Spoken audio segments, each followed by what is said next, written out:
Assalamualaikum warahmatullahi wabarakatuh. Selamat datang sharing santai di channel Damar Panuntun. Di channel ini akan kita ulas secara global bagian dari suatu pertemuan empat mata menurut ilmu batin atau ilmu rasa.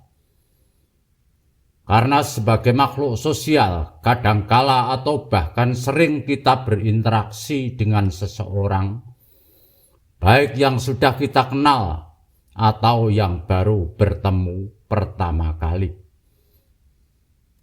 Sebelum ke pembahasan selanjutnya, alangkah mulianya jika panjenengan ikhlas menekan tombol subscribe dan tanda loncengnya, agar channel Damar Panuntun ini dapat tayang ke episode berikutnya. Atas keikhlasan panjenengan menekan tombol subscribe dan tanda lonceng, Allah lah maha mengganti semua tanaman kebaikan panjenengan.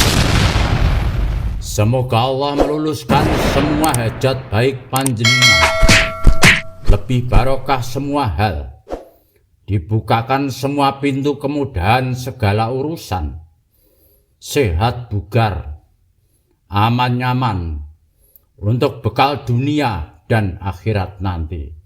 Amin ya Rabbal Alamin. Kembali ke pertemuan empat mata menurut ilmu batin atau ilmu rasa. Biasanya dalam pertemuan di saat terjadi percakapan atau dialog di antara dua orang, antara satu dengan yang lainnya muncul suatu energi yang menyelimuti anggota badan seseorang atau partner kita bicara.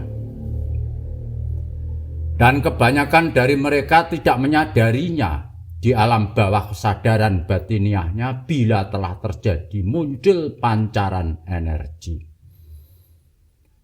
Ada dua jenis kategori energi atau pancaran magnetik.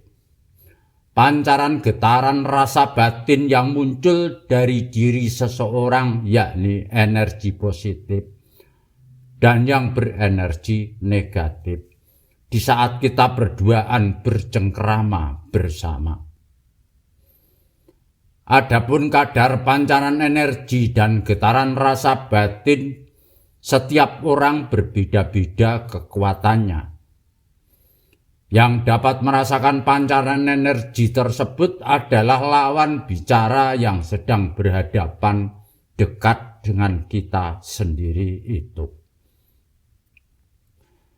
Walaupun seseorang berbaju tebal atau berjaket tebal, berhijab tebal, bergamis tebal pun, ia dari bagian tubuh tertentu memancarkan energi tertentu pula.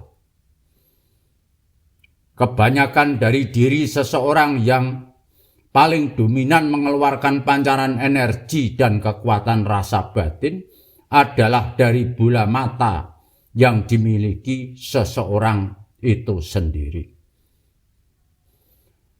Berikutnya, kadar kekuatan yang lebih rendah pancaran energi adalah di batang hidung dan rangka kening.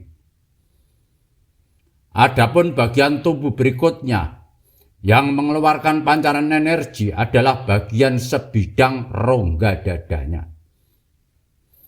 Kekuatan pancaran energinya biasanya ada yang hampir sebanding dengan bagian bola matanya, namun agak rendah bobot pancarannya. Ada pula yang amat jauh lebih rendah dari bobot pancaran bola matanya. Pancaran energi dan kekuatan ilmu batin atau ilmu rasa berikutnya adalah di bagian perutnya, punggungnya, di bawah bagian leher, juga mengeluarkan pancaran energi, namun rata-rata tingkat pancarannya dari orang per orang sekitar setengah dari pancaran bola mata.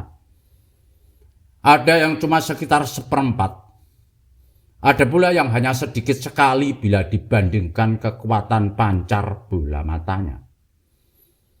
Sedangkan bagian kaki, Yang kuat mengeluarkan pancaran energi adalah bagian lutut ke bawah. Kekuatannya hampir sama dengan pancaran dari kedua tangannya. Namun setiap orang tidak ada yang sama. Artinya, tiap orang kadar kekuatan pancaran magnetik dan pancaran rasa batiniahnya tidak sama. Dan tingkat perbandingannya juga tidak ada yang sama pula pada setiap orang. Ada yang level kuat, ada yang sedang, dan ada juga yang level rendah. Khusus untuk bagian tangan yang paling dominan adalah bagian telapak tangan dan rangka tulang tangannya.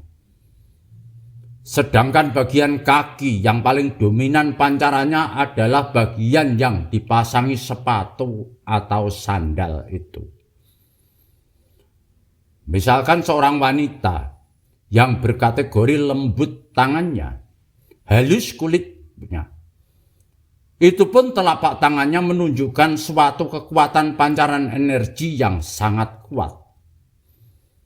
Rata-rata setiap orang kekuatan pancaran di bagian telapak tangan dan bagian kaki bawah tersebut ada yang 2 kali lipat dari ruas kaki atau ruas tangan tingkat kekuatan pancarannya. Ada yang 3 kali lipat, ada yang 5 kali lipat, dan seterusnya. Bahkan ada yang sampai kisaran 70 kali lipat dari ruas kaki atau ruas tangan yang dimilikinya sendiri. Bentuk atau figur seseorang tidak bisa dijadikan pedoman besarnya pancaran kekuatan energi dan kekuatan rasa batin. Maksudnya, misalkan seseorang tersebut dipandang dengan mata telanjang tampak jangkung kekar perkasa. Namun belum tentu si ia memiliki kekuatan pancar energi dan kekuatan rasa batin yang berkategori sangat kuat. Sebaliknya juga, misalkan seorang wanita yang namanya kurus, lemah lembut gemulai, ia pun dapat juga memiliki kekuatan pancaran energi yang sangat kuat. Jadi, bentuk figur atau bodi seseorang bukan jaminan seberapa kuat memancarkan energi dan kekuatan rasa batin. Semua itu relatif. Kembali ke pertemuan 4 mata, menurut ilmu batin atau ilmu rasa. Bila kita mencermati dengan seksama pada waktu bertemu seseorang yang sedang bercengkerama dengan kita, yang didahulukan adalah tanyakan pada hati kita sendiri dengan penuh konsentrasi batin sekian detik pada detik itu juga. Apakah si ia membawa energi atau kekuatan batin seberapa besarnya? Dan jenis energi kategori apa yang ada pada dirinya? Langkah selanjutnya, mencermati sambil santai dengan seksama. Resapilah dalam hati seluruh anggota tubuh, terutama sorot mata dan tangannya. Berikut tanda-tanda secara global bila ia membawa energi positif. Sedangkan misalnya kita sendiri juga berenergi positif. Di pertemuan saat itu di pusat titik hati kita yang paling dalam muncul rasa sejuk, cocok, nampak sejalan dan sepaham, merasa tenteram, terasa damai. Di area sekitar tempat itu radius 3 meteran juga ikut terasa sejuk nyaman. Terasa seperti berteduh di tempat yang lapang. Dan lain-lain rasa yang tidak bisa diuraikan terperinci. Karena pancaran energi, pancaran rasa, pancaran batin hampir berimbang dengan orang yang kita ajak dialog tadi. Contoh sederhana suatu benda, misalkan pancaran lampu emergensi 100 watt berjajaran dengan emergensi 50 watt. Walaupun tingkat terangnya berbeda, namun hasil sinarnya sama karena satu jenis lampunya. Karena sama-sama berenergi positif, menghasilkan sinergi yang sama. Adapun bila yang satu positif, yang satu negatif, menurut ilmu batin atau ilmu rasa, bila energi partner kita bertolak belakang dengan energi batin yang kita ada beberapa tanda yang memberikan isyarat rasa, di antaranya pertemuan empat mata pada waktu itu kurang nyaman, agak canggung, banyak jaga jarak untuk menjaga berbagai kemungkinan salah kata. Badan seakan terasa lelah seketika. Di dalam hati kurang nyaman. Di dalam hati terasa sedikit berontak. Di dalam pikiran terlalu banyak menjaga perasaan. Terasa cepat ingin mengakhiri pertemuan dan lain-lain. Demikian sharing santai dari channel Damar Panuntun. Di balik channel ini semoga ada barokah dan ada manfaat positif untuk kita semua. Terima kasih. Wassalamualaikum warahmatullahi wabarakatuh.